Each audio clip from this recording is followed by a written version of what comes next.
Hey guys, welcome back to our channel, How to Tutorials. In this video, I'm going to be showing you how to appear offline on WhatsApp. Firstly, go to your WhatsApp.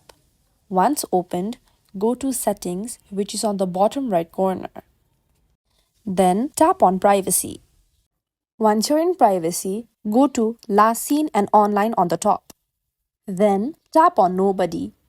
Make sure that the tick mark is on Nobody. This will make sure nobody can see your last seen. Then again, tap on Same as Last Seen on the bottom.